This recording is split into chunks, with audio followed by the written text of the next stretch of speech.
Have you ever felt like something deep within you is shifting, but you can't quite name it yet? Like your old life is a little distant, not so familiar, and maybe even feeling a little too small, but the new one hasn't fully revealed itself yet.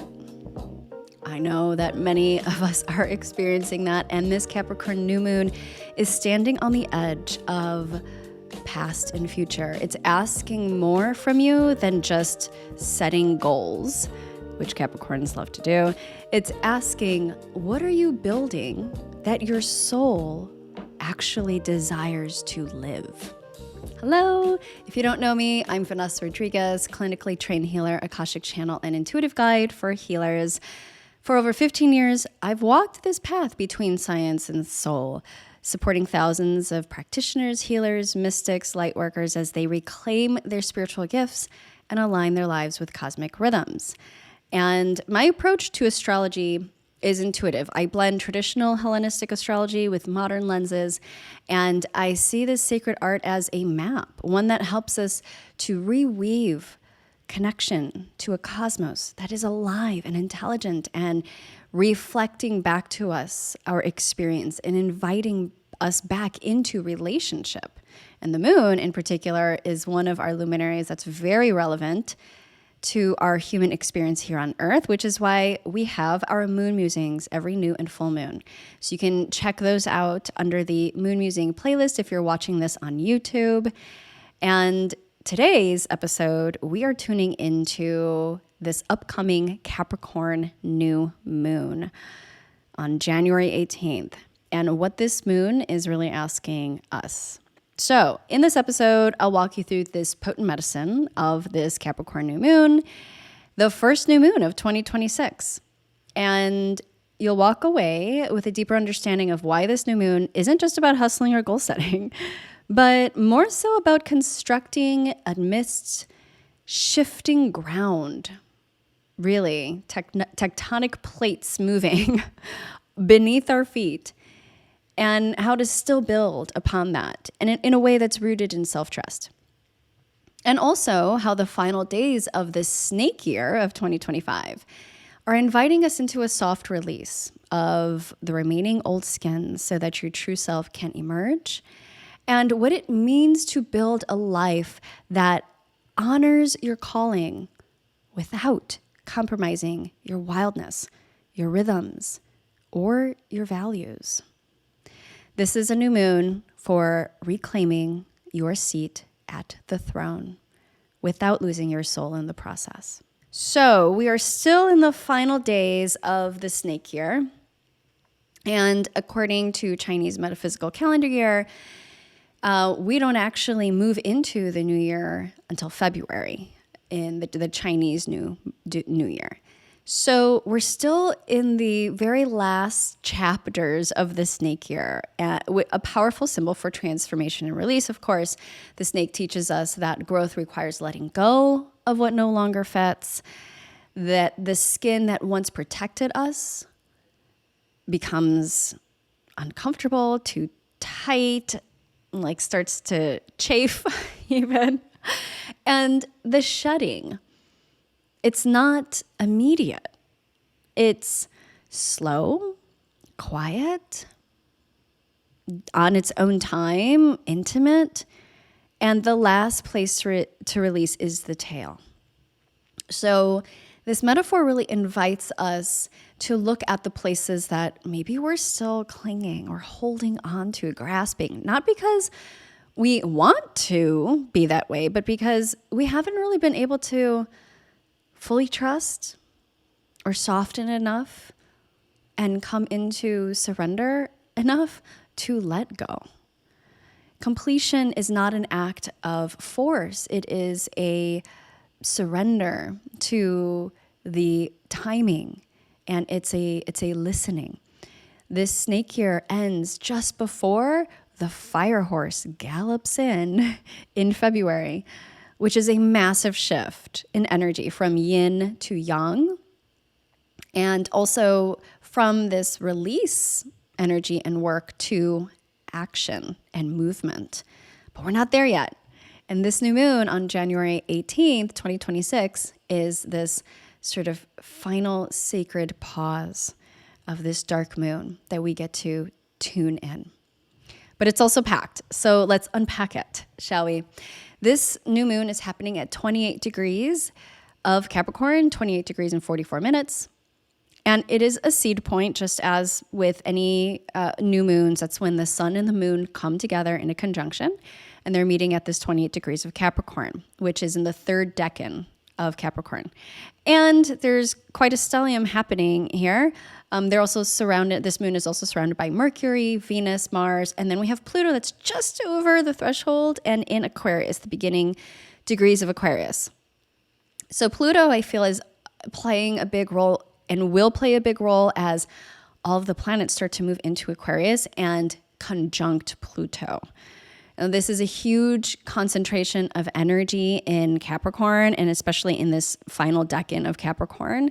Capricorn is the sign of structure, of maturity, of legacy and legacy building, long-term building. Aquarius is the sign of the future, of humanitarian efforts, of the collective, of evolution and revolution and new forms. And whereas Capricorn is an earth sign, Aquarius is an air sign. So this new moon is standing right at that line between that past and future, and it's asking, all right, babe, what structures are you done living inside that are no longer aligned with who you are and where you want to go?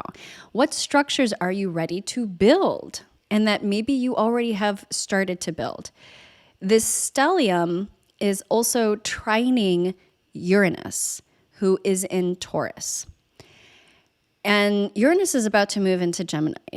Did a little bit of a dance in Gemini and then retrograded back into Taurus. So this is the last dance in Taurus, the final degrees. And Uranus is about the future. It's the shakeup. It's the sudden awareness. And Taurus is value, worth, security, the body, agriculture, food, the material world. But while it's about money, it's also not about money, right? Because it's about what you value. What does money represent? What are you building your life around? What actually matters now?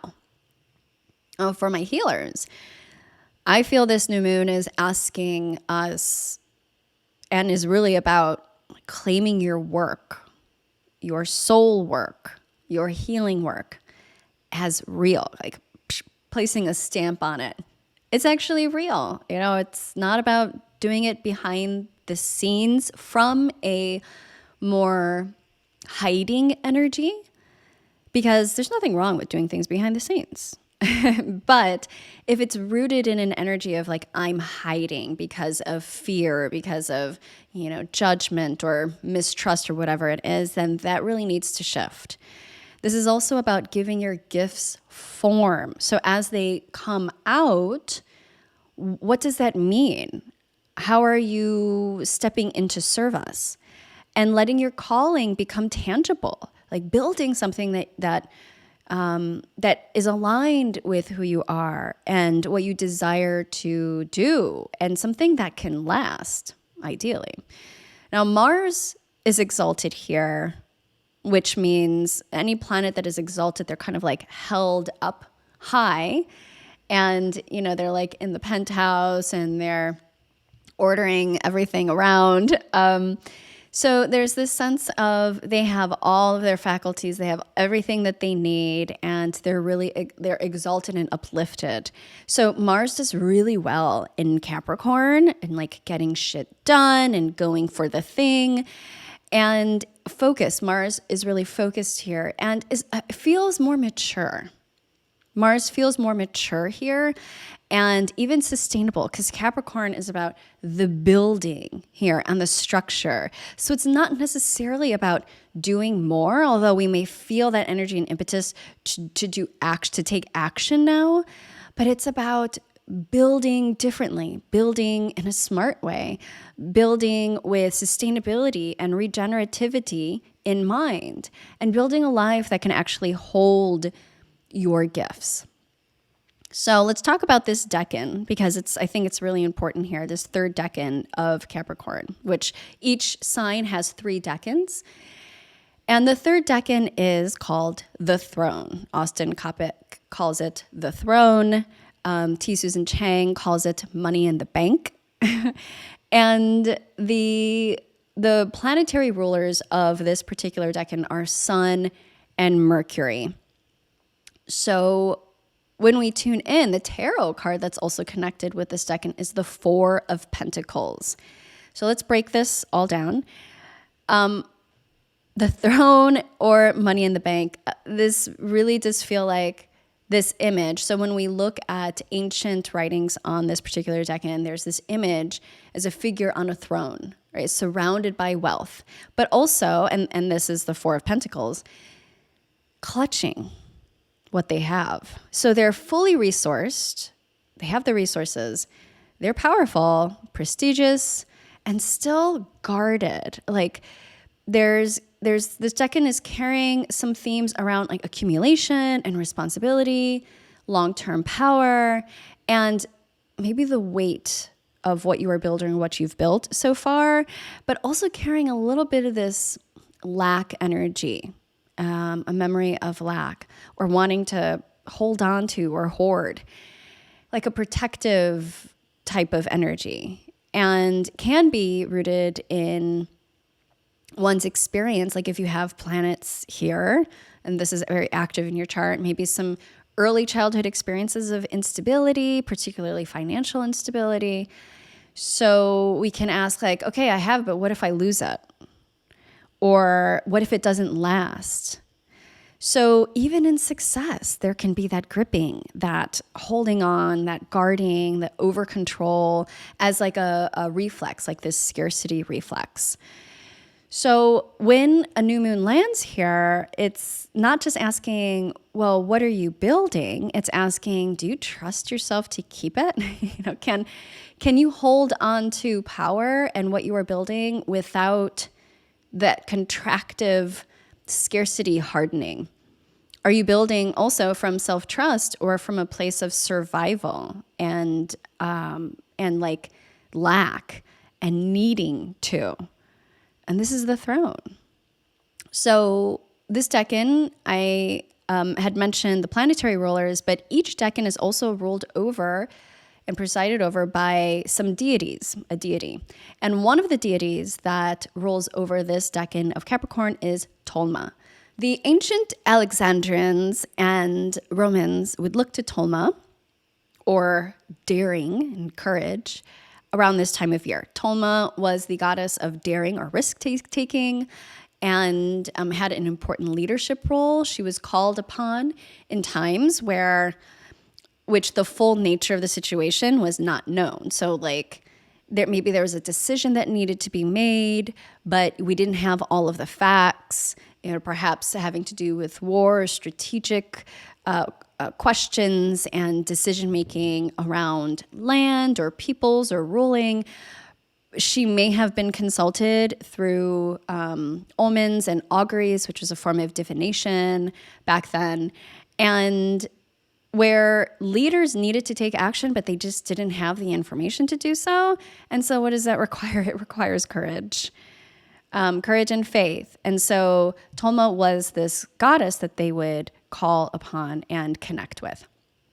Now, all we do know is that she represented a circumstance where that action needed to be taken without fully knowing the situation or the consequences. I remember reading a blog article once, I think it was by Andrew Watt.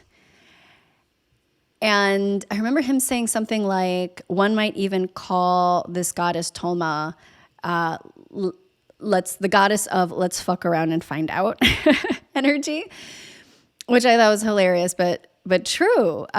Except that it's like standing tall in that decisiveness in the decision that you made, but in the face of uncertainty. So it's about committing and like having a sense of conviction in the decision that you make and like going all in on it, but despite the uncertainty and the unknown.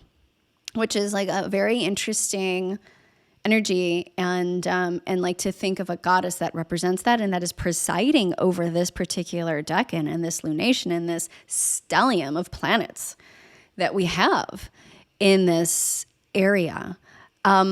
It makes me really feel like, well, yeah, I feel many of us feel like I have no idea what 2026 is bringing. I have no idea what's even happening because I'm releasing so much and like things are changing and shifting. And let me tell you, the astrology of 2026 is like tectonic plates shifting ground. Like things are going to change. Lots of surprises that are coming in. Very different energy though than 2025. And so there comes a time when we can't stay in that place of uncertainty and that uncertainty holding us back from actually making decisions because we're never fully going to be certain.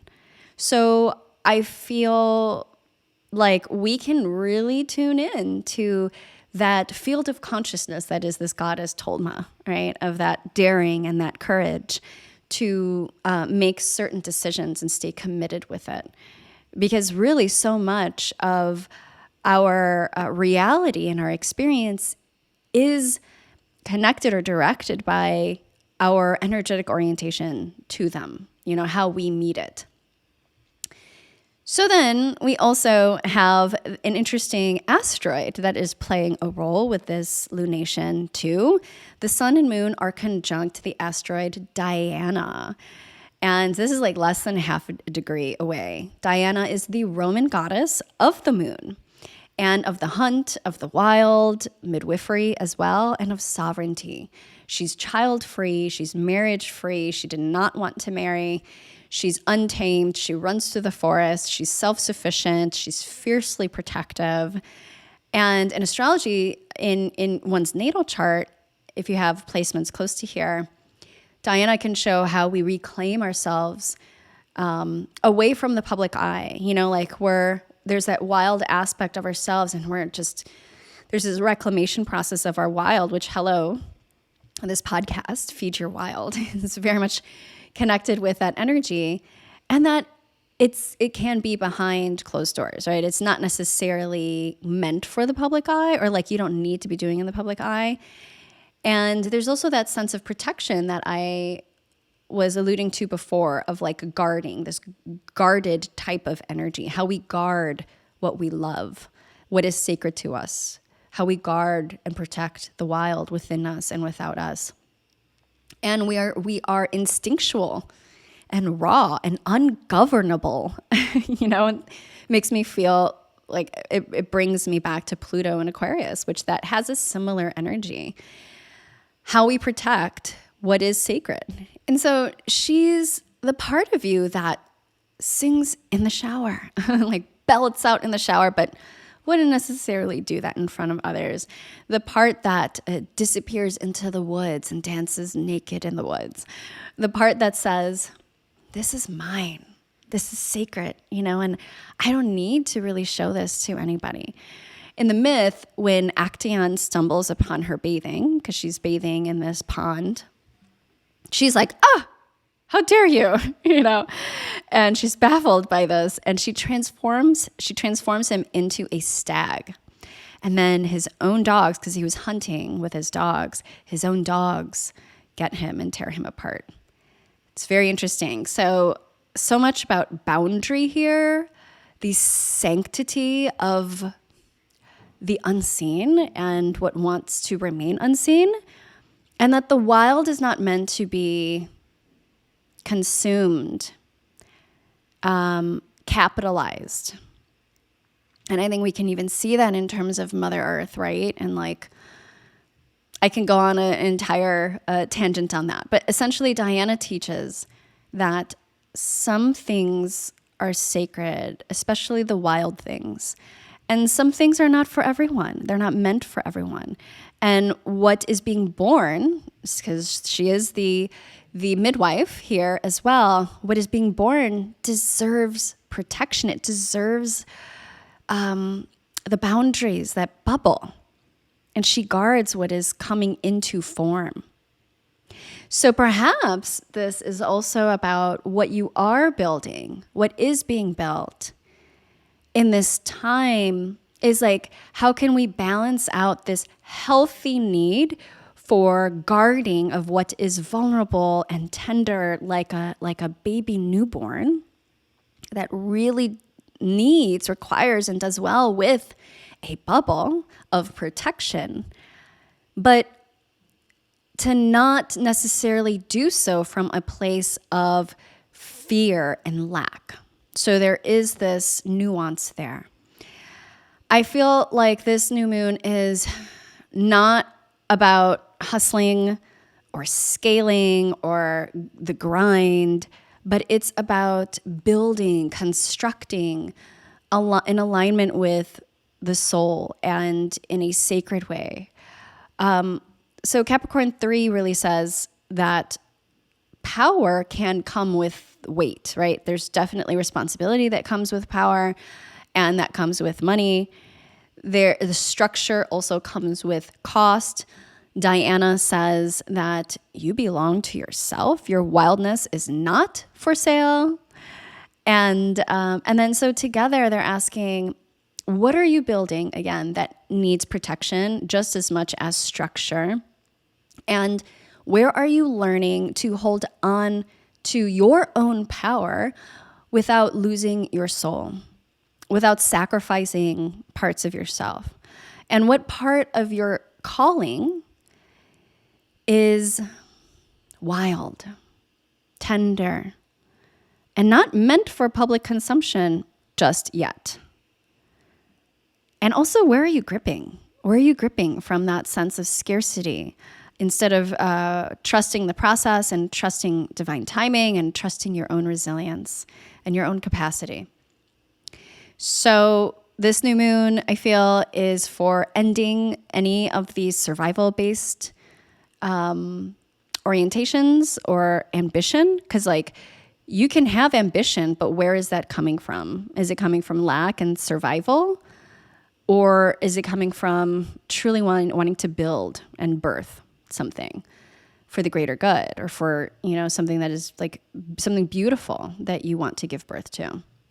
And also this releasing the fear of losing it all.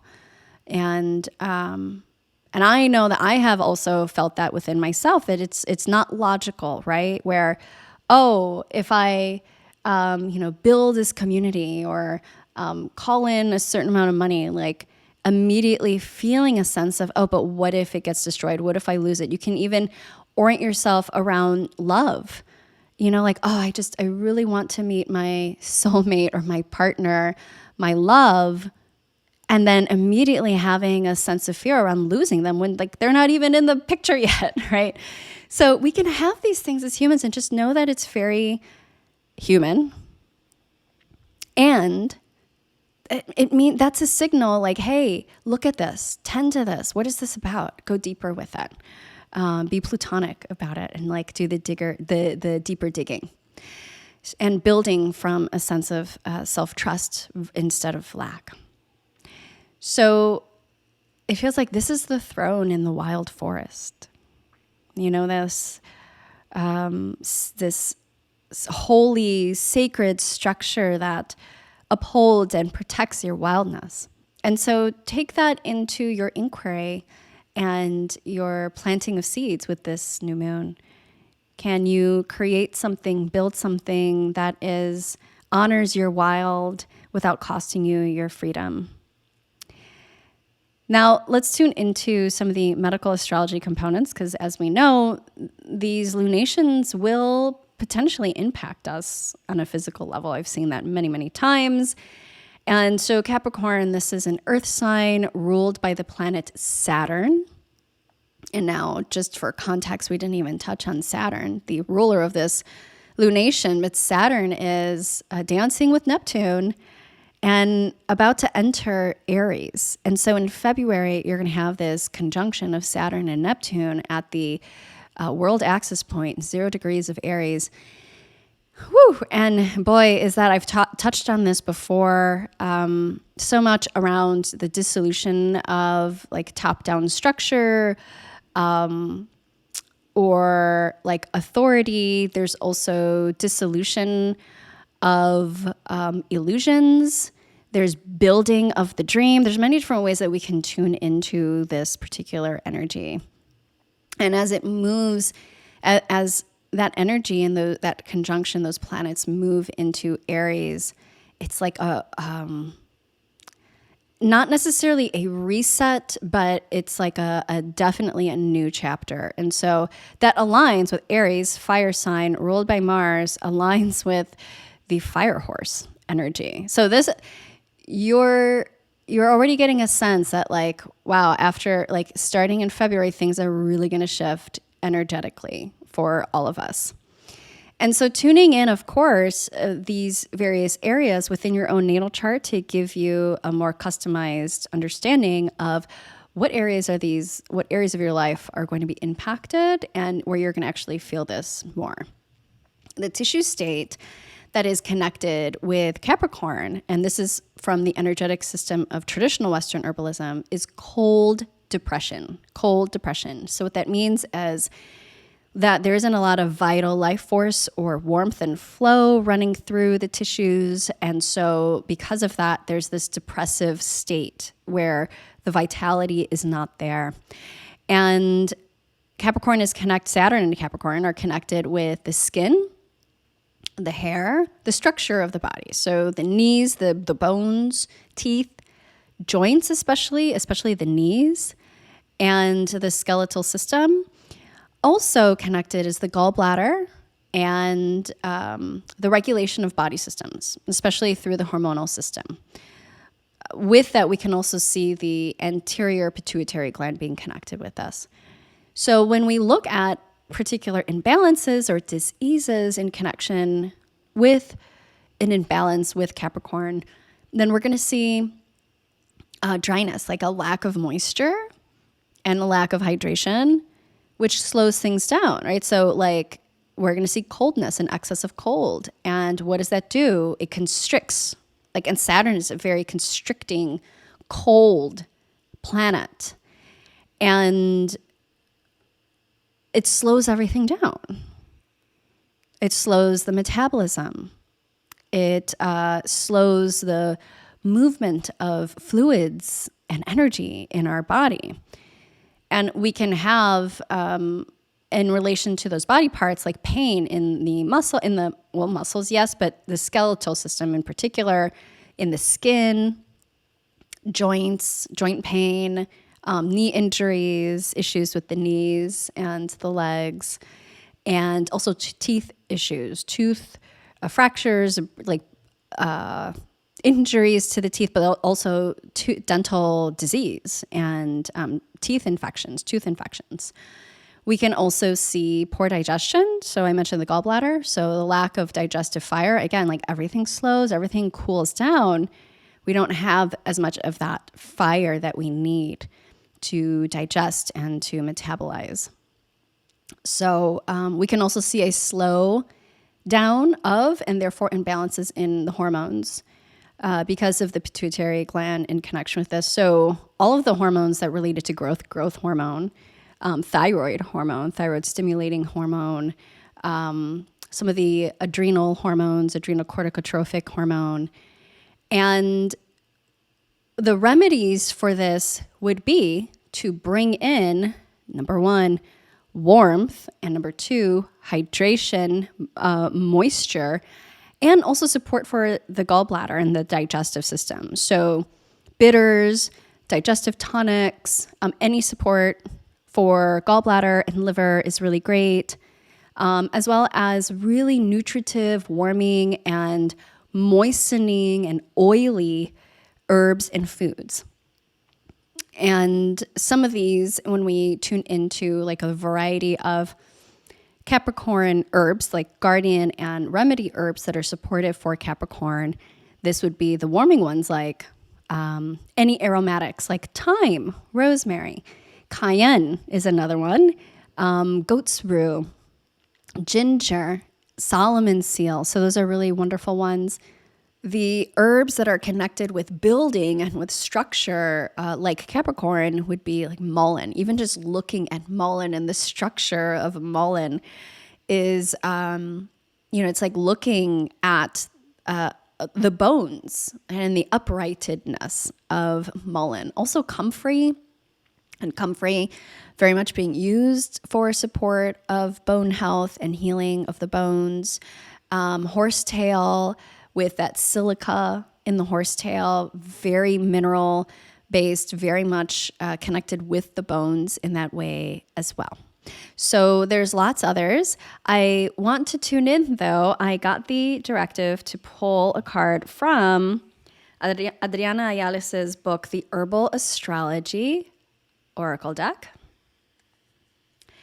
which I love and I haven't brought up in a while. And when I pulled this card, what I found and discovered was Pluto wanted to come in. So here we have card number 55. If you're watching on YouTube, you're going to see this beautiful card here. If you're listening to the audio, I highly recommend you go over to YouTube, because I'm also going to be pulling for all signs with another oracle deck in just a moment.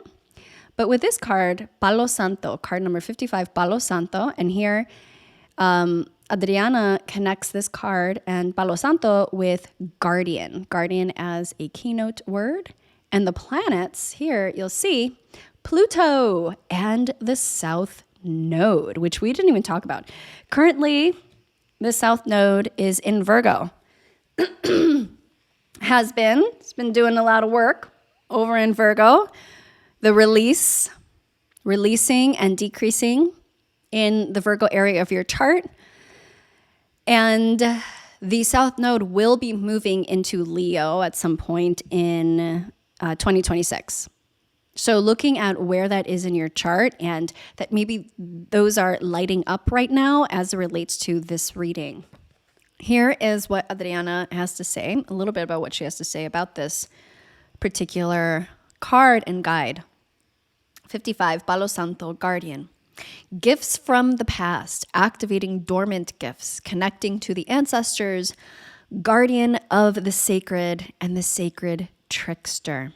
So if you're not familiar with Palo Santo, it is holy wood is the translation, and it's coming from a beautiful tree in Central and South America, and is used for clearing evil and bad spirits and energies, and maldaire, which is like a kind of spiritual illness and bad air.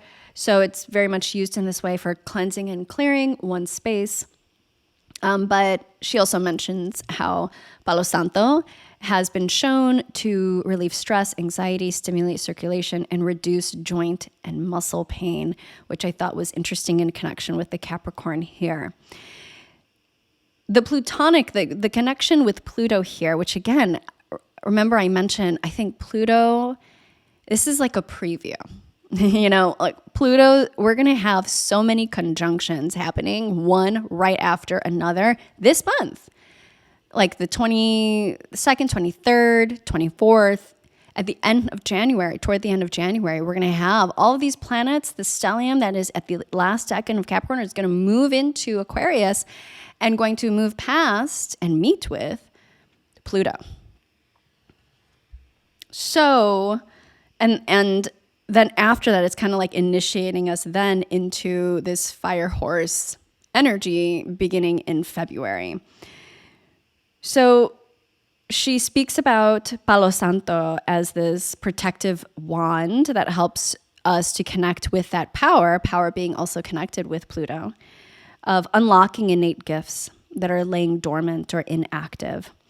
And Pluto is also the planet of transformation, of like digging out and like bringing to the surface.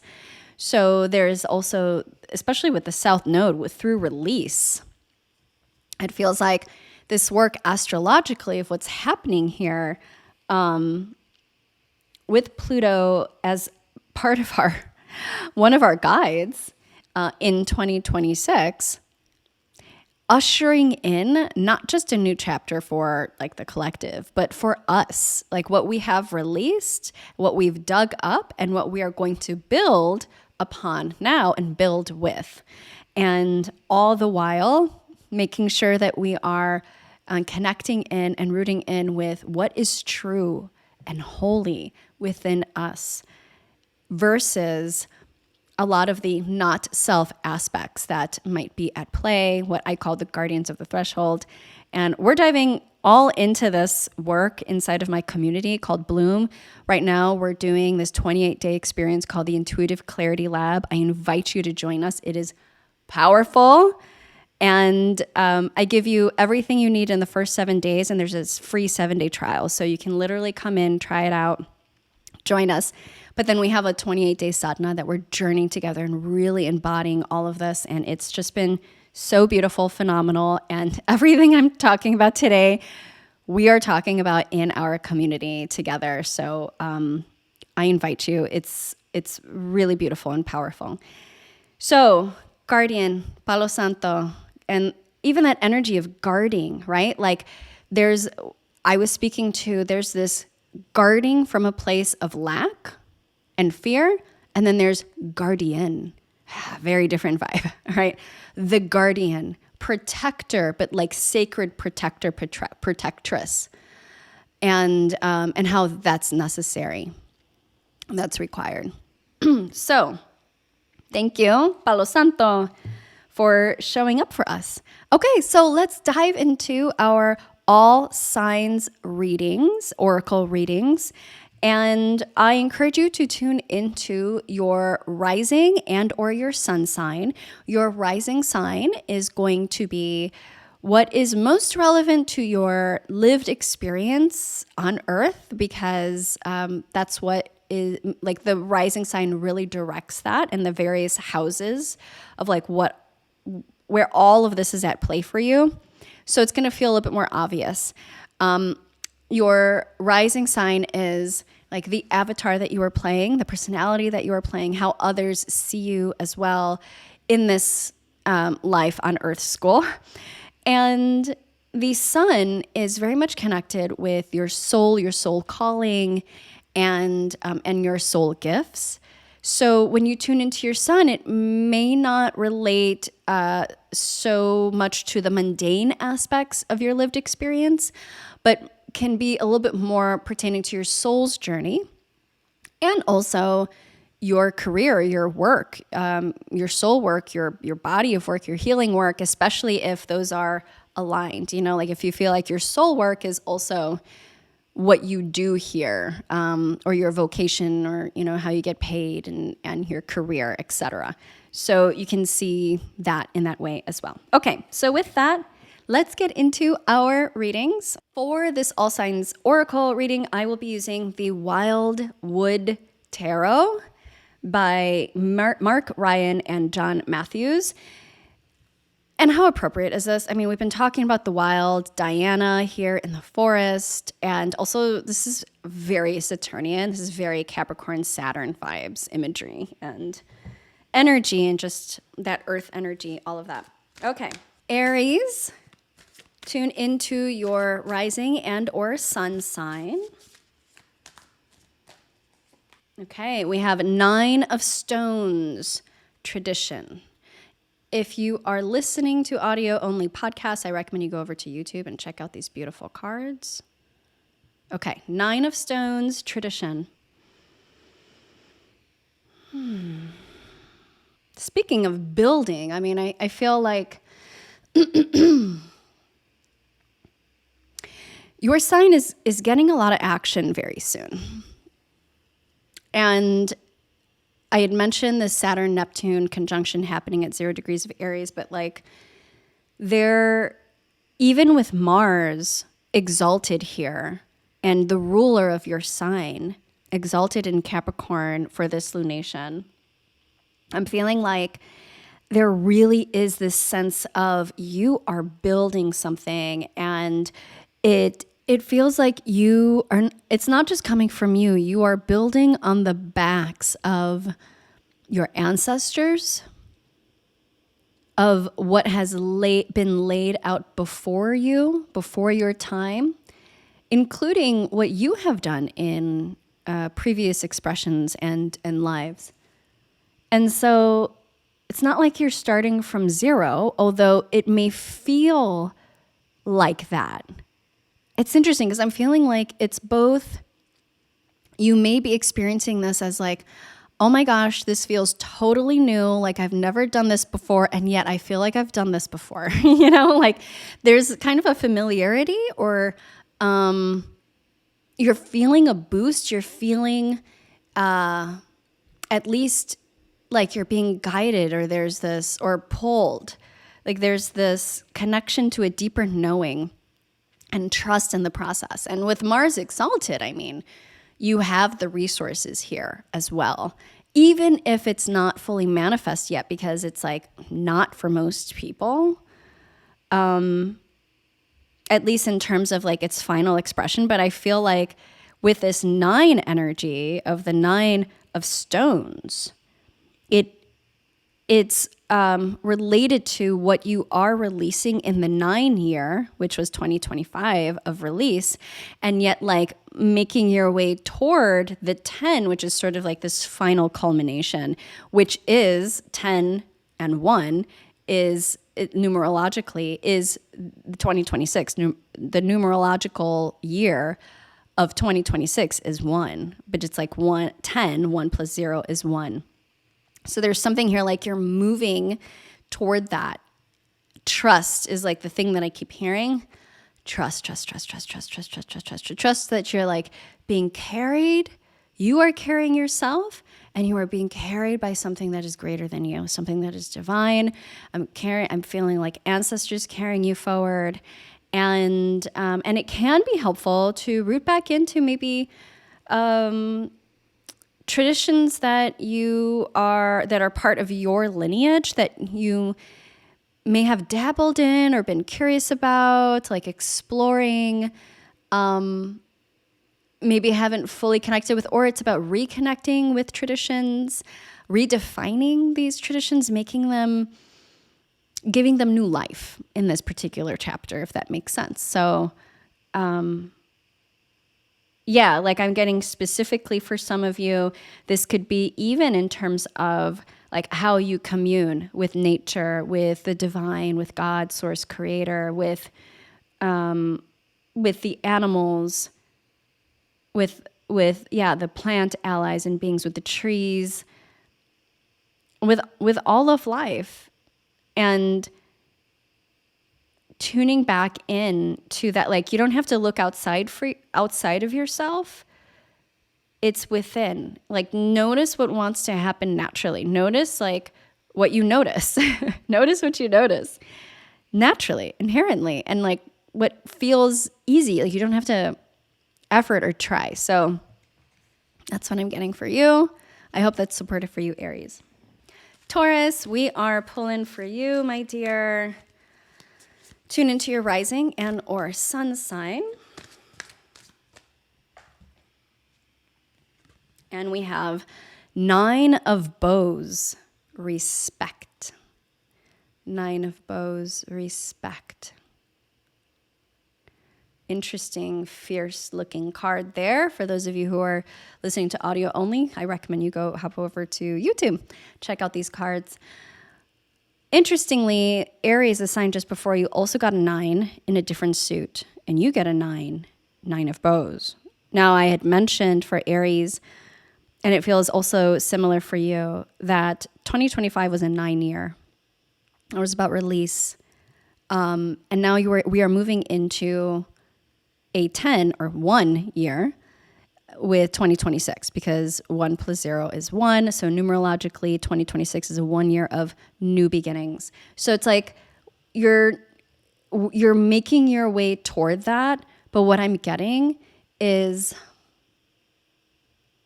especially with Uranus in Taurus and like the final degrees, I'm getting like there's some stuff that's still wanting. I'm seeing like a dog shake, or like an animal shake things off of them.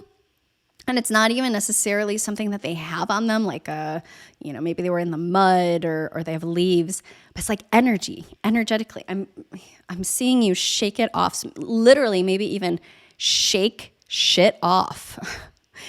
Can you do a somatic process of like shaking in the morning or before bed to shake off energy, to allow movement in your nervous system and your body to like reconnect with that and with the energy within your body. And the other thing here, this also, in terms of the respect aspect, it also feels like,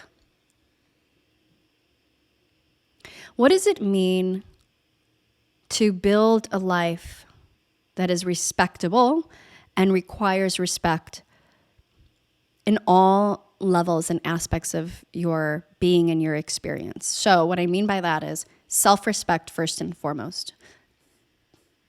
Where do you feel like you are committing micro acts of self-betrayal? And how can you reweave self-respect in those areas? Reclaim that level of self-respect. And then, of course, that is required if you desire the respect of others. If you want others to respect you, you have to meet yourself with full respect. And that means in not just thought and intention, but also word and deed, like living it, behaving it, not and speaking it, but speaking it with truth in those words, with integrity. And there's no shame or shade here with this. Not that, shame is bad, because I feel like there is healthy shame. And some of those times when it's an indicator that we're off, right? Like healthy shame is an indicator of, oh, wait a minute, I'm like a little off the mark here. So it's okay to have that, but then move on. Use it as what it is, which is a signal and an indicator, and then move forward and release the shame, right? It becomes unhealthy shame when we hold on to it, and it becomes punitive and harmful in that way. Notice the micro moments of self-betrayal, or where you're feeling like you could use a little bit more self-respect. And it could even just be like following your own word. Where are these transgressions, these mini transgressions happening? Because what happens is, like, as you're moving into this life that you are building, it ultimately wants to be built from this place of complete integrity, because integrity is very important for you with Taurus and like the body and the earth. Also respecting of the earth too, like you are the earth. If you're feeling like this respect has more to do with others externally outside of yourself, then how do you build those it's like invitations for others to respect you, to treat you with respect. You have to teach them what that looks like, how to do that. And that can be uncomfortable, right? Like, because that means setting boundaries and speaking your truth, and can, like, feeling vulnerable in that moment, but can also feel a little scary because you don't know how they're going to react or what they're going to say. And I'm feeling like, you know what? You have that courage in your heart. You can do this. Take the small baby steps and start with yourself. So that's what I'm getting with this. And then building upon that foundation is going to feel, so much better and more easeful. That's what I got for you, Taurus. Gemini, I want you to tune into your rising and or your sun sign for this reading. Woo! We got one that just flipped out. We got two, so let me just select one here. King of Bows and the Adder. Woo, look at those snakes here. So if you're listening to audio only, I highly recommend you go over to YouTube, check out these cards. Everything is timestamped. Okay, King of Bows, let me tune in for you. Gemini. Ooh. Okay. So, Uranus is going to start getting back into your sign, and it's like a shakedown, a lot. I just see like a lot being stirred up, a lot of movement, and a lot of change. And one of the things that I'm getting is like, how do you move forward in a way when you're entering a phase when there's going to be so much unexpected change? It doesn't feel bad. It's like, not that there's like bad or good, but you know what I mean? It doesn't feel necessarily hard, although like change can be very hard for most people. Although I feel like for Geminis, it's maybe a little easier, just because of your inherent mutability and like the duality component and like almost even shape-shifting here. But so with King of Bows for you and this adder energy, I'm getting it's like there's this level of unfuckwithability that I'm getting here with it. It's like an audacity, but it's an audacity that is rooted in a kind of authority that is healthy, that is built. Like you have come to this place of mastery around whatever particular area this is really speaking to, especially maybe looking at the Capricorn area of your chart. And this King of Bows adder energy feels like it's inviting you to fully and unapologetically embody that, like this snake that comes up from the earth, Capricorn, into the air, Gemini. And Mercury, the ruler of your sign, currently in Capricorn, will be moving into Aquarius, but not fully there yet. So it's almost like this ruler of your sign is going to move from earth into air. What are you bringing with you? That the accumulation of all of your knowing and wisdom and experience, and bringing that and allowing it to lift you up and lift others up into this level of mastery and whatever it is that like is landing for you and related to your particular chart. But I'm also being shown like a snake dance.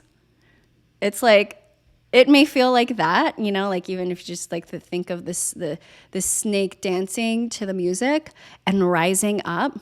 It's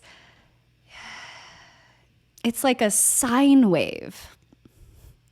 So rather than it being linear and direct and straight, it might feel a little sinewy, sinusoidal.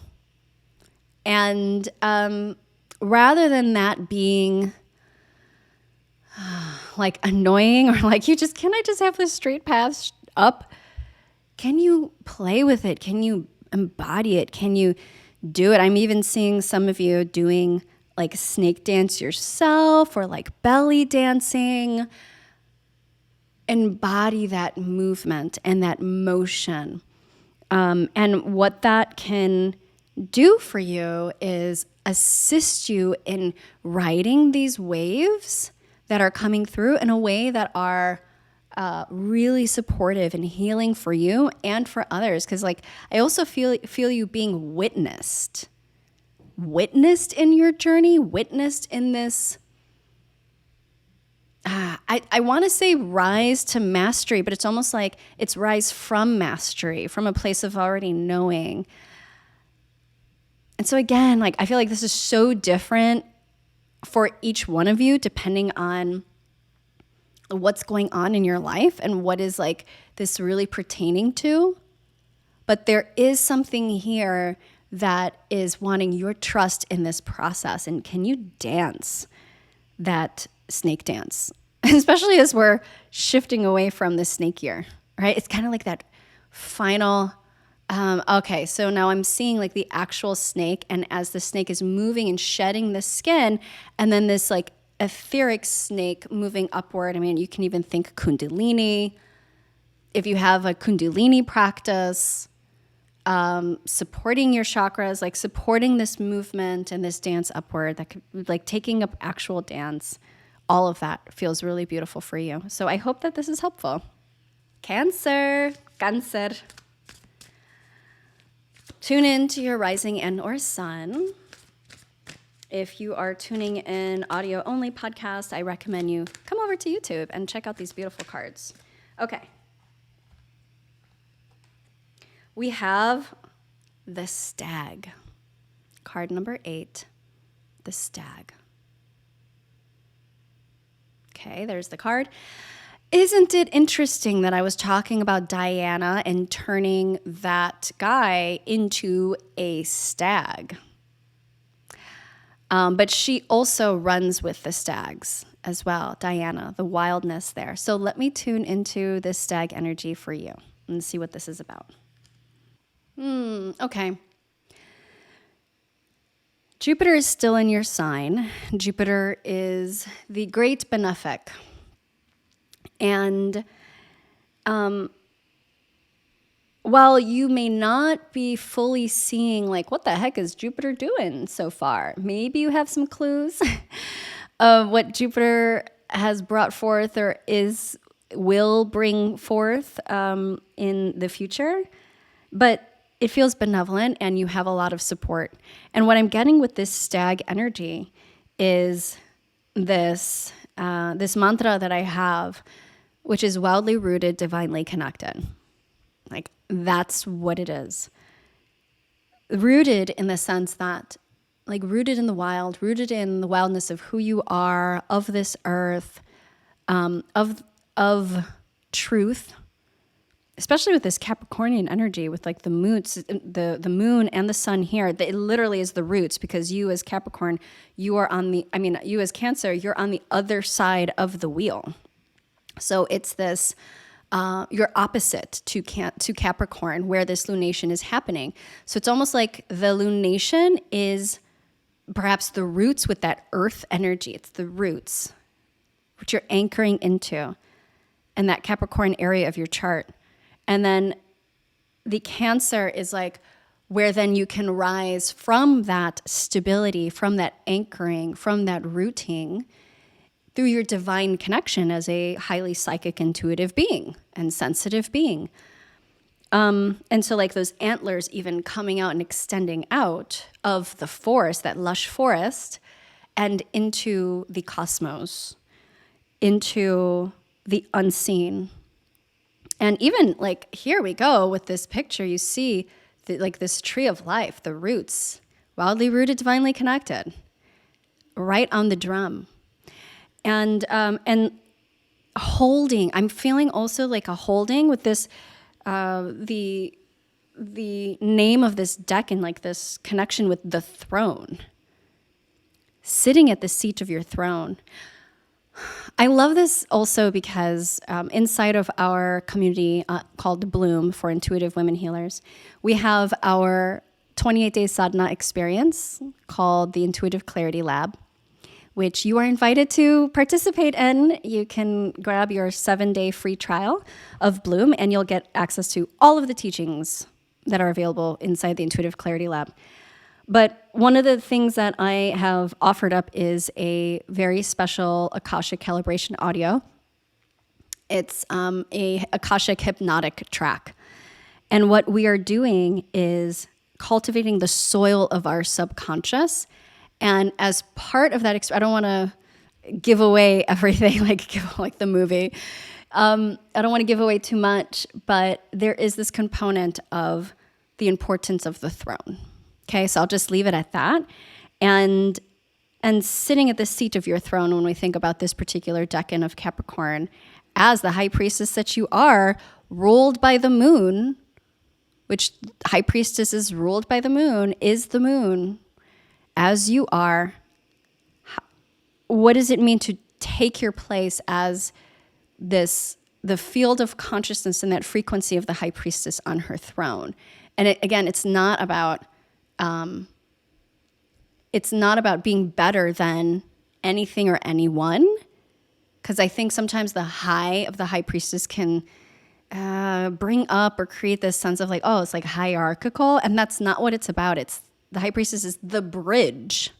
She's literally the bridge between the earth, wildly rooted, and the cosmos, divine consciousness, God, source, creator, divinely connected. Okay. So the stag here for me, for you, is like, work with this Capricorn energy to help to root you wildly in a way that is going to support you in that divine connection, in tuning into the unseen realms, spiritually, the cosmos, and to work with what Jupiter is bringing your way. This feels, okay, so for some of you, it also feels like what that may look like is actually getting strategic and getting very real about the tangible steps that need to be made, or like the structure that needs to be set into place. So if it has to do with your work or your business, like something like having to do with your schedule, your calendar, or what you are offering, and like the pricing and like the strategy, like it does absolutely have to do with that, but also what drives like 90% of your experience, that subconscious beliefs and identities around that, to really make sure that we're cultivating the soil to allow those seeds that you are planting this new moon to take root and to grow and bloom in the way that Jupiter wants them to for you. So that's what I'm getting for you. Okay, Leo, tune in to your rising and or sun sign as we check in on this reading for this lunation. Woo-hoo. Okay, so we have 6 of Bows, abundance. Hello. All right, so if you're listening to audio-only podcast, I recommend you go over to YouTube to look at these beautiful cards. Okay, 6 of Bows, abundance. And Bows connecting with fire. Hello, fireplace over here. Let me tune into this energy for you.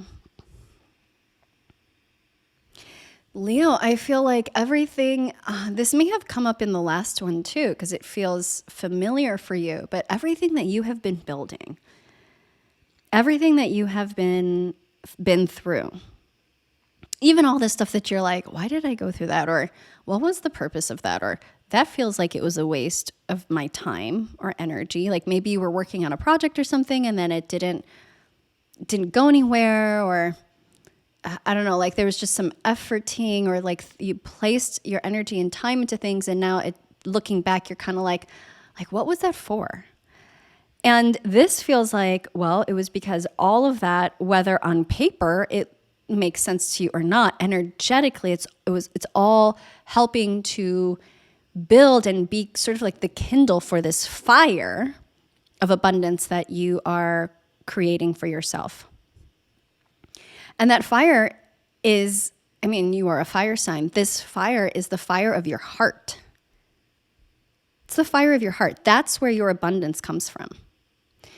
That's where that fire energy, like the energy in general to go the distance, to keep going, to build. It has to be rooted in your heart and the fire of your heart. So whether that's in relationship, whether that's in your work, whether that's with health and your relationship with yourself, whether that's home, whatever it's having to do, like your spiritual journey and evolution, the abundance that you are creating and calling in, assuring that it's coming, it's a call and respond. It's a call and respond. And that the call is coming from the fire of your heart that is calling in that fire of abundance in your experience. So if you're feeling like something is not in alignment with that, then that's not going to be what is calling in that abundance energy that you are, that you know is available to you. And it may not have to do with money. A lot of times that's the first place that our mind goes when we talk about abundance. But what does money allow for? Abundance is abundance of freedom, abundance of love, abundance of joy, abundance of loved ones and people and community, abundance of food, abundance of creativity and experiences that feed the soul. Rooting into that, abundance of space for you to move and be who you are. And yes, maybe also abundance with material realm and resources and money. But it all comes back to the fire of your heart. So start there. I hope that's helpful for you. All right, Virgo, please tune into your rising and or sun sign. And we got the Guardian. Card number 15, the Guardian. If you have not tuned into these, the YouTube video, if you're listening on audio only, I highly recommend that you check these out because these are pretty powerful images, okay, that you can screenshot. All right, so this is actually a synchronicity for me and for my group and for any Virgos that are inside of my community, Bloom, because inside of our Intuitive Clarity Lab, where we are essentially guiding ourselves through a 28-day sadhana experience of cultivating more intuitive clarity by reconnecting with our true divine selves through very simple practices. I focus on the 5 to 10% that move the needle for the rest of like the 90% of your experience, and ultimately expanding your intuitive gifts. Now, one of the main teachings that I have in there and that we guide ourselves through each and every day is on the guardians of the threshold. And as we are in our spiritual ascension process, if we want to call it that, spiritual growth, personal development, we meet these varying degrees where they act as thresholds for us. And it's a threshold to our next level in that particular area of our life. So if we're coming to one particular threshold, then we're typically going to meet a guardian of that threshold. There is a guardian for every single threshold that we meet. And this is something that is taught in almost all spiritual traditions. So inside of the Intuitive Clarity Lab, now I'm not using this to like sell this program, but it literally is what I was just writing another bonus teaching on the guardians. So I'm telling you, like, this is like an extension of this, and this message is for you. We have to be aware that there are guardians, and they are rooted in both self and not self aspects, and learning to discern and distinguish what aspects of the self are they, if they are rooted in the self, of our internal experience, of our inner child, of like all the aspects of the self that are attempting to protect us, that are needing tending. You could call it the shadow self. And then there are these aspects that are the not self. And so part of our work is to cultivate discernment around that. And what do you do about it?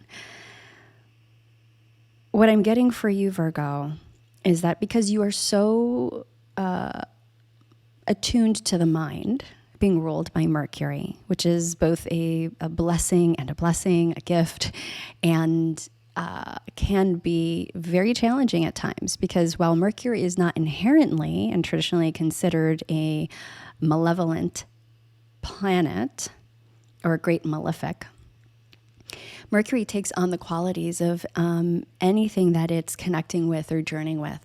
So if it's journeying with Saturn and Mars, going to take on those more malefic qualities. And Mercury is the trickster.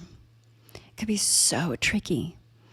And so one who is incredibly astute in with one's mind and mental faculties, and you could do mental gymnastics, and you're maybe great with words, you can trick yourself without even knowing that you're doing it because it's so automatic.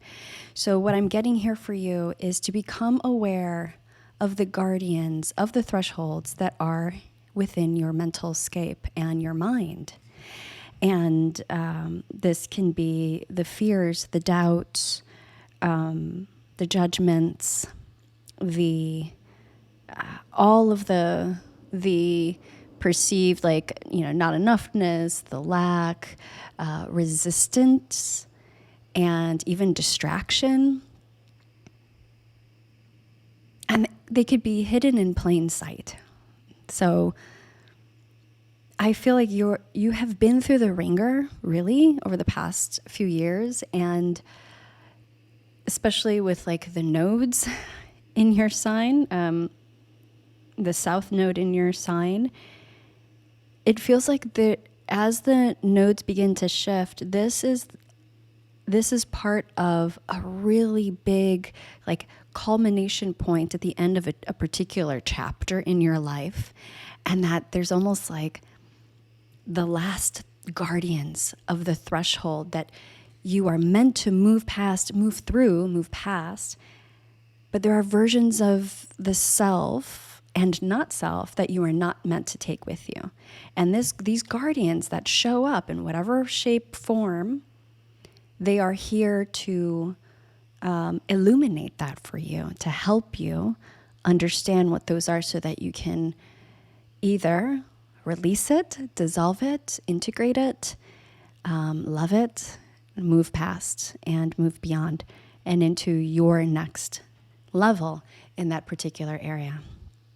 So sending you lots of love in that work. It's very deep, deep, deep work. And it can seem scary. I mean, that looks like, the skeleton of an animal that's about to bite you in the front of a doorway. And yet, a lot of these fears are not even rooted in truth. So remembering that as you step bravely forward with courage. Okay, sending you lots of love. Hope that's helpful for you. Libra, please tune into your rising and or sun. Libra, you have the Three of Stones, creativity. Beautiful card. Look at that. Oh, I totally see you in that, Libra. And if you're tuning into the audio only, I highly recommend you tune into the video on YouTube so that you can see these cards and take a screenshot. Okay, so tuning into Three of Stones, creativity for you. This is about building. You are building something in this next phase. And with any kind of building and creative process, it is about creativity. And I'm ruled by Venus, the goddess of creativity, the goddess of the arts and creation, creative life force, energy. It is a part of your nature to engage with this. But I love this image because it is the Three of Stones and about building. It's something tangible. It's they're the roots. It's almost like she is part of this. She becomes a part of this creative process that in the creating of whatever it is that you are creating, you are also creating yourself or recreating yourself and aspects of yourself that want to be birthed, because creation ultimately is a birthing process. You are birthing something, and you are growing with it. Just like our kids, we gestate, we birth, we have this we birth this life into this world, and they are ours, but we don't own them. They are their own thing. They have their own life, right? And so it's similar to what we create in general, whether that is a literal like building or structure or, like a pottery I'm getting for you. Also maybe a business. like a body of work, whatever it is that you are building, it is from this place of deep creativity, and that you are growing alongside this, right? Like we grow with our kids. They help us to understand ourselves more deeply. And so any creative process, I'm getting book for some of you.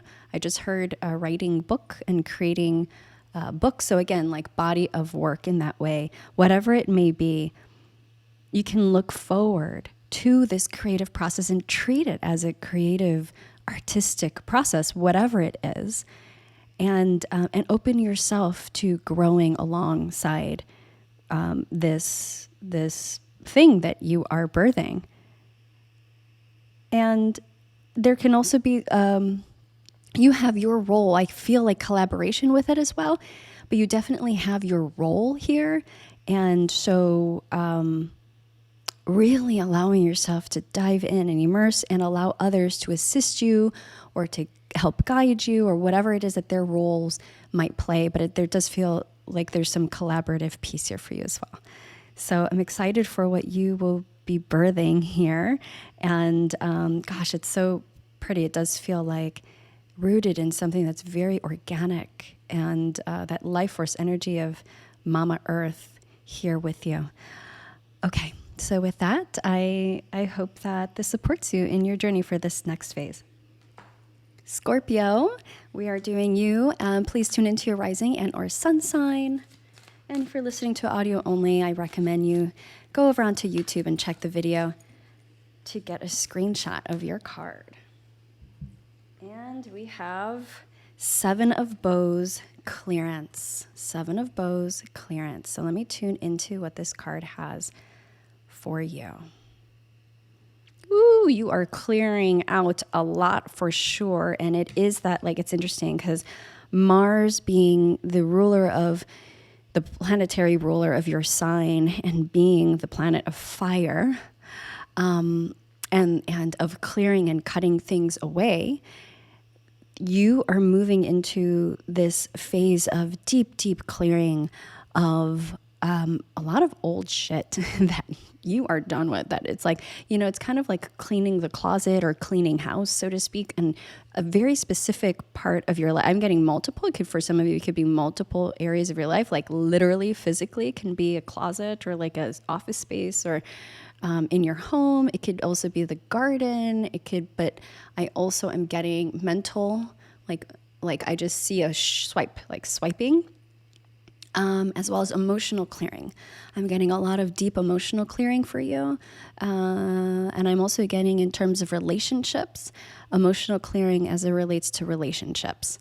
And that is connected. It's interesting, very connected to, because I do feel like people relationships. So whether it's like, friendships, like a close family,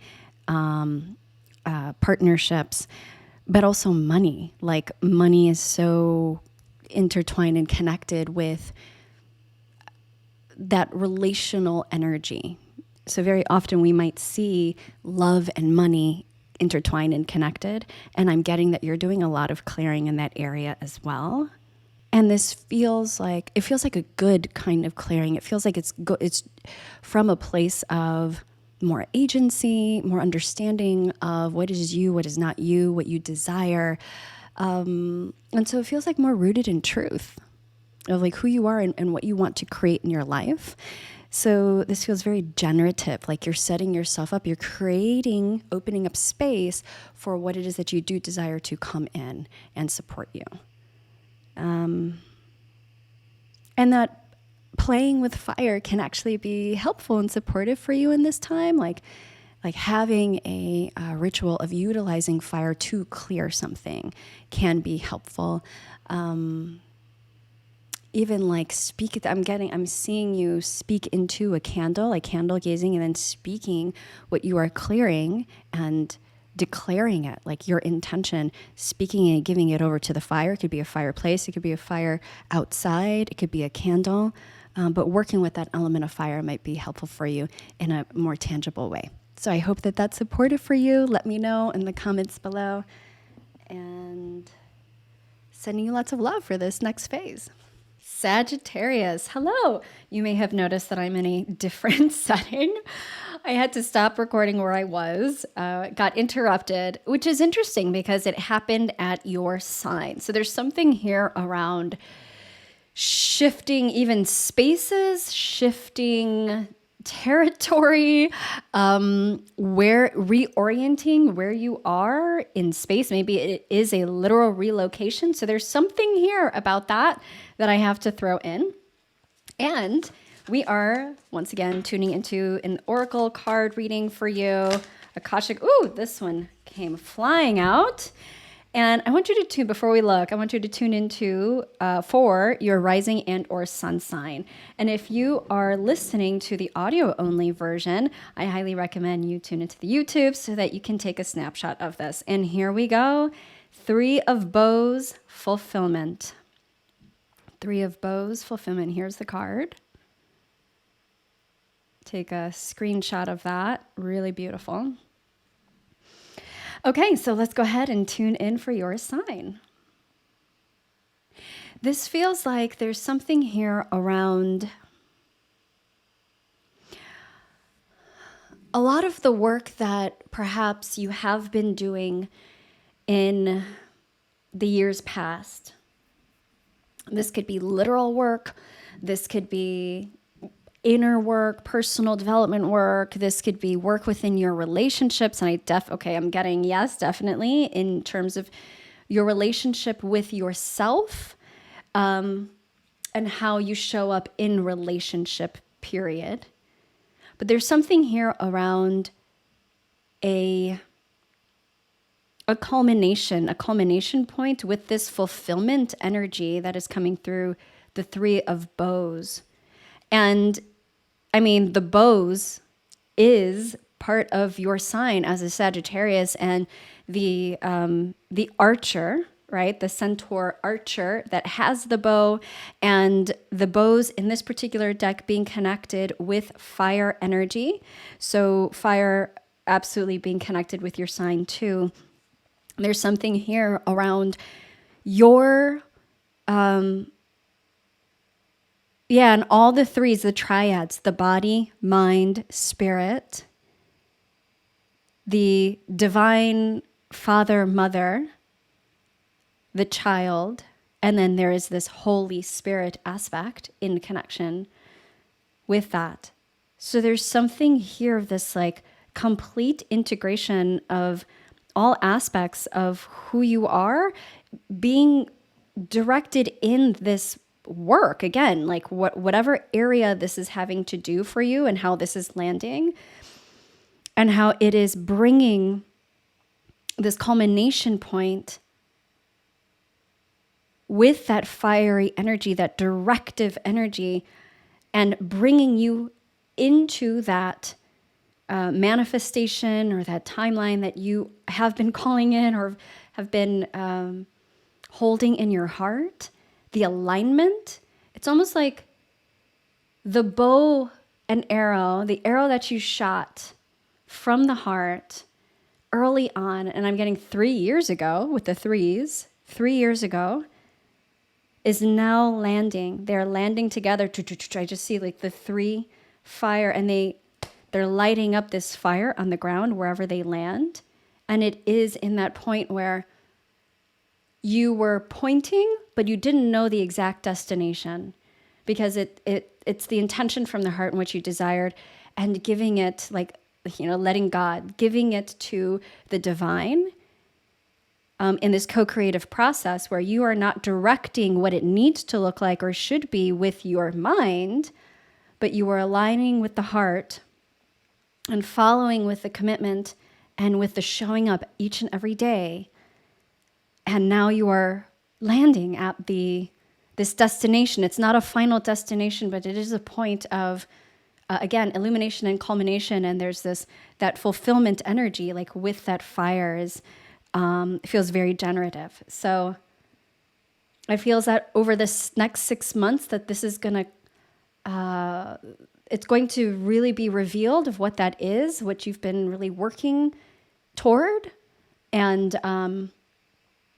you're going to feel like the fiery passion and the generativity and like so much that you can do with that energy. Because I'm getting, you can cook with that energy. You like, it literally is energy that gives us light, that gives us warmth and heat, that like the hearth, it's so important in our history as humans, right? So like for food and for warmth and for the kitchen of like nurturance, nourishment, and a gathering space.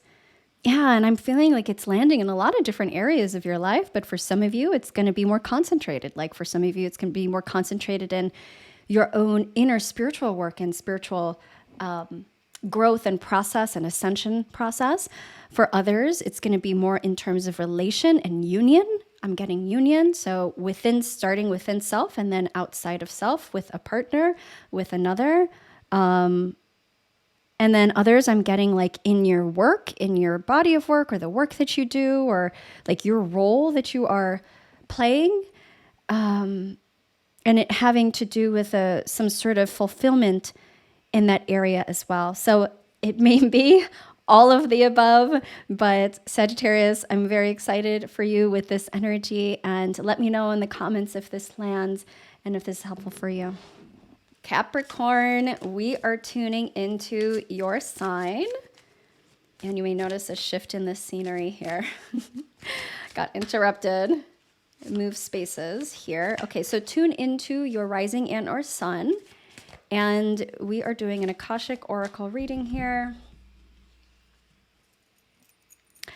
The Sun of Life. Woo! Powerful card. Card number 19. If you're listening to audio only, I recommend you tune into YouTube. Take a screenshot of this. The Sun of Life. S-U-N.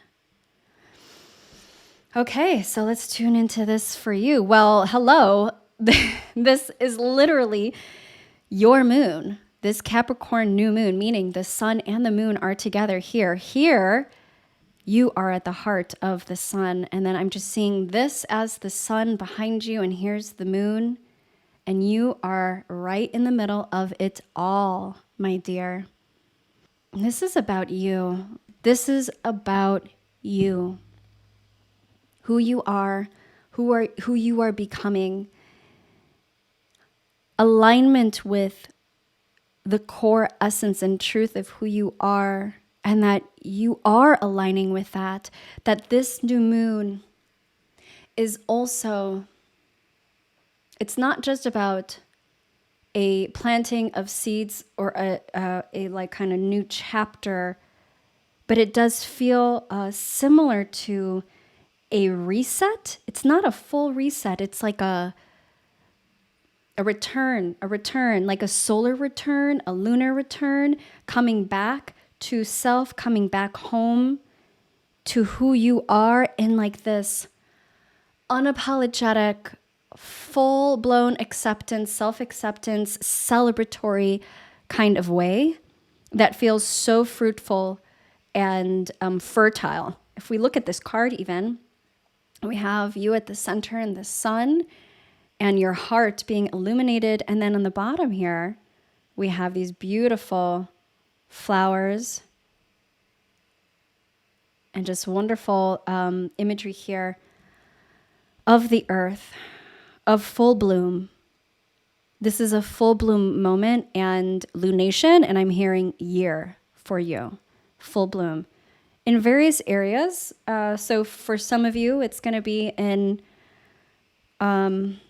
it's going to look different for each of you, because at the core, at the essence, this is like, it's you. It's about you. So, and like how you show up in all the different areas of your life, whether it's your career, your work, your relationships, your family, your community, and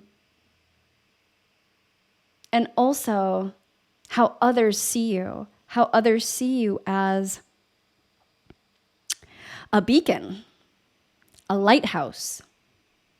And what does that mean in your life to be seen as that for others, and to actually be able to hold others in that way?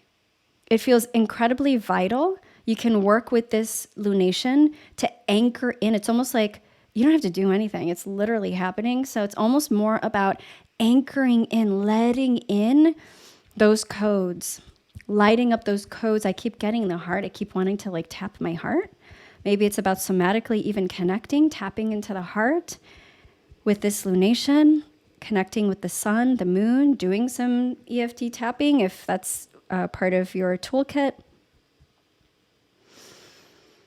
And get yourself some flowers because I see you getting yourself a flower or like a bouquet of flowers or picking some wild flowers and connecting with the flowers, because even we are in your season, and despite in the Northern Hemisphere being in wintertime and in January, and there, wherever you are, there may not be flowers growing outside, but there's something about reconnecting with that energy of regenerativity and fertility and that full bloom energy right now, and to have that reflected back to you, your own essence reflected back to you, feels really powerful and medicinal for you in this stage of your experience in life.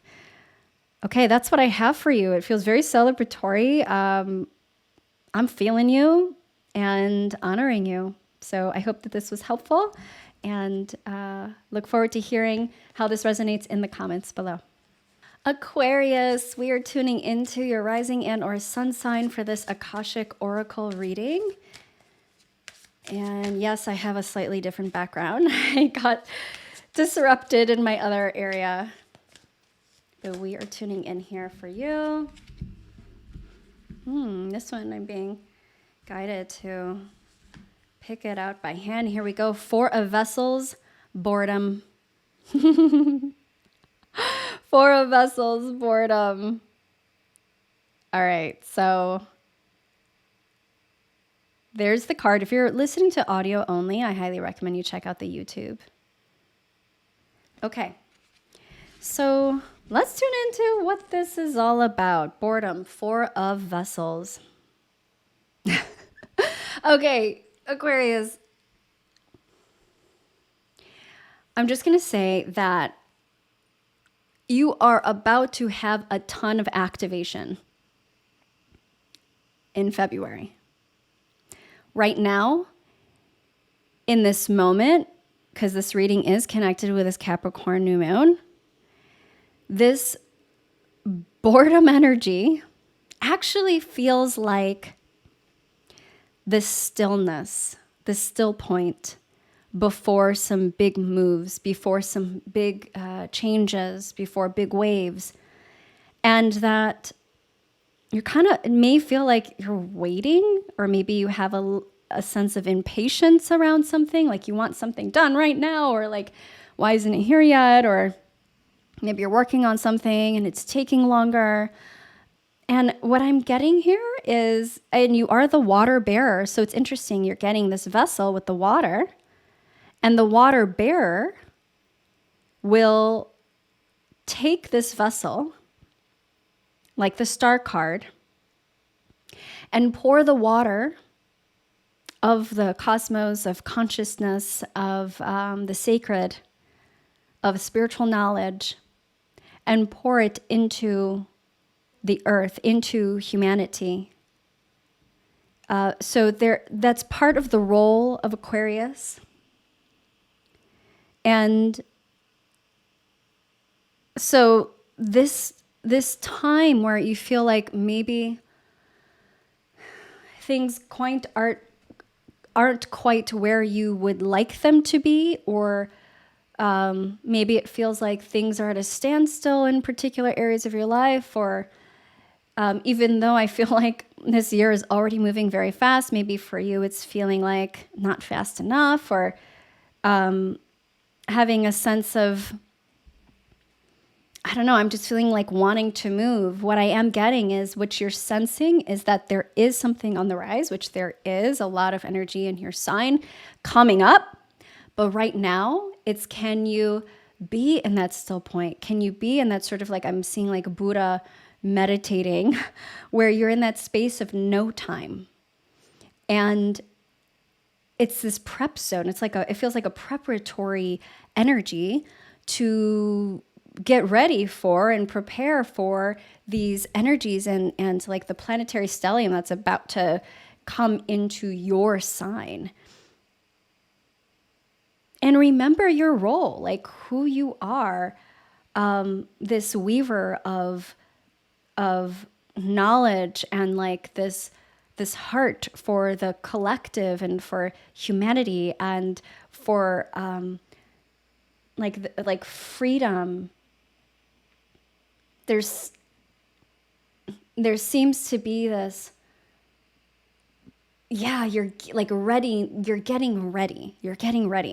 And what I'm getting is what's coming up is not going to be what you anticipated or expected. So to use this time of perceived stillness or maybe those moments of boredom, and how can you just simply be fully present, open up, tune in to that still point in a centered and aligned way, and see what comes through, what comes pouring in that will help to inform these next couple of months coming up, where there's going to be a lot more action and activity in your sign. Okay, so that's what I'm getting, and I hope that that's supportive for you. Let me know in the comments if that lands. All right, Pisces, you are up. We're tuning into your rising and or sun sign, and if you haven't noticed, I had to change locations here. Okay, so let's open up this Akashic Oracle reading for you. The Shaman. Card number 1, the Shaman. I love this. You know, in traditional tarot, card number 1 is the Magician in the Major Arcana. But here, the Shaman being very much connected as like the original magician, right? In connection with the elements, deeply connected to the elements, to the magical mind. And so much has moved through your sign.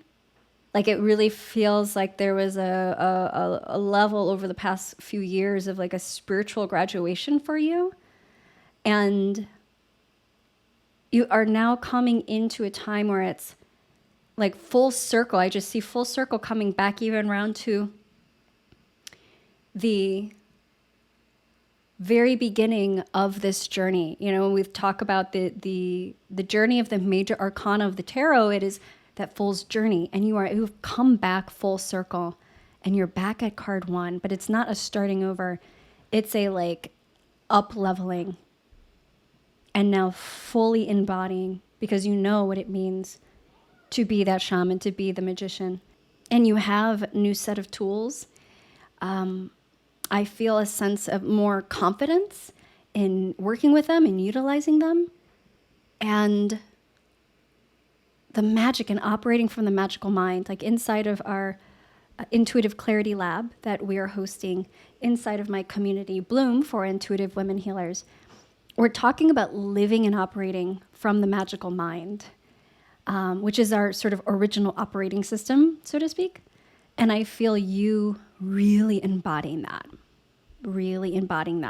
starting off like this new year with this Capricorn New Moon and beyond, really embodying that. So remembering in the moments when it feels like, that doesn't really feel like my experience right now. Maybe you feel, you know, maybe there's still some of the doubts or like the voices, or like imposter syndrome or whatever that comes up, the worry, the fears. But now you know how to meet them. Because as a shaman, like you went to the underworld, you came back up, you know how to traverse the worlds. So standing tall in that, and like in that conviction of, yes, I do. I absolutely do. And owning it, owning your gifts, your experience, your journey, what you receive intuitively. Because part of your role, while I am getting this shaman card, is for you and your own experience. It's not necessarily about others, but this is also how others see you and how you show up, whether or not like you are a healer or a guide or intuitive in your in your career or your job or your work professionally, it is how people see you, even family members.